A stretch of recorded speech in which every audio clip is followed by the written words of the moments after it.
TILF41, how are you? I hope you're having good weather wherever you are in the world, because Tokyo's really hot and humid. Look at my hair is like all going crazy up there. It's all curly and whatnot from the humidity in the air. Anyways, so look, this lick is a little bit difficult. It's not like crazy technically difficult.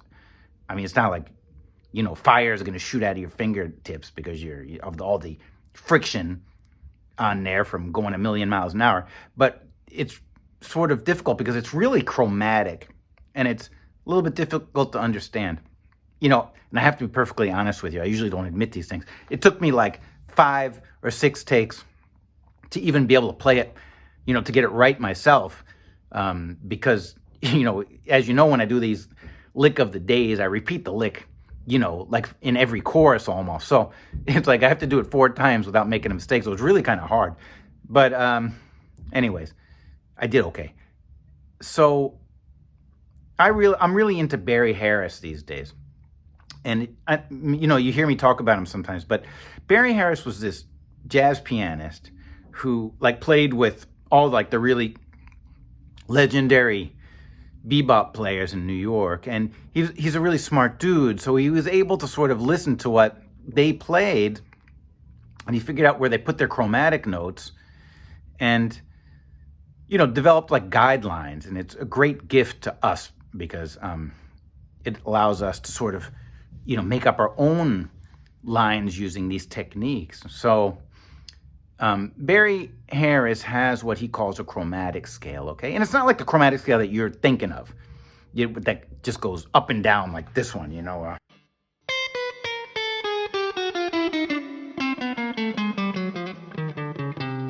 It's not like that thing at all. It's different. It has like a specific kind of rule to it. And how that rule works is, it's going to confuse you, but if there's a whole step in the scale, you put a chromatic note in between those 2 notes.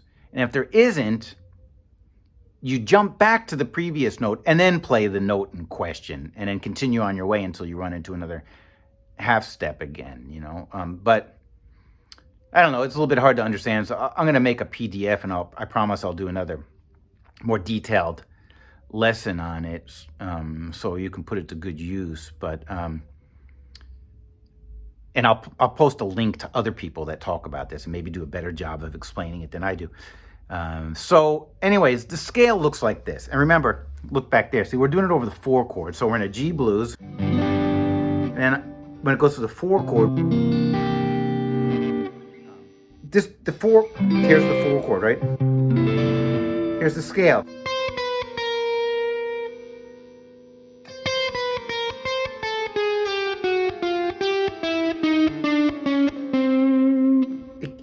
If you were to play this over a C7 chord, like swinging and playing 8th notes, it really sounds like jazz.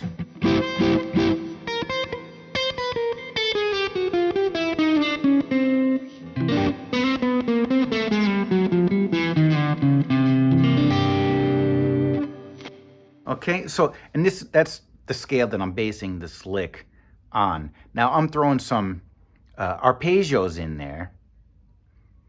Some diatonic arpeggios, but I think if you go through it, you'll be okay, and then you can sort of figure out what I'm doing. So here's the lick.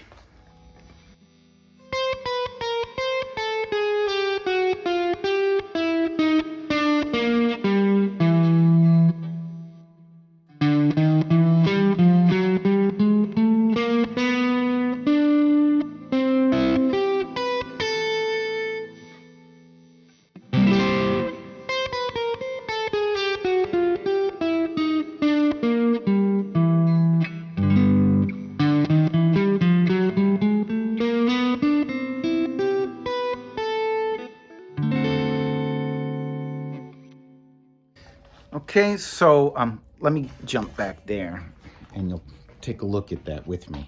So I started off using that chromatic scale, but at one point I land on, in that chromatic scale, I'm going to land on this note right here. And that's a D note, right? So I play a E minor 7 flat 5 arpeggio over that C7 chord, right? I play it backwards from the 7th to the root, right? And then the chord changed to G, and I land right on the 5th of G. And I go up that chromatic scale doing the same thing. The theory works in reverse. And by the time I land on this note here, which is a C note, I play up a C major 7 arpeggio, and that sends us nicely to that 5th of the D7 chord, okay? So try it real slow and learn it. And just always remember that when I teach these, I'm not trying to teach just licks. I'm trying to really teach concepts.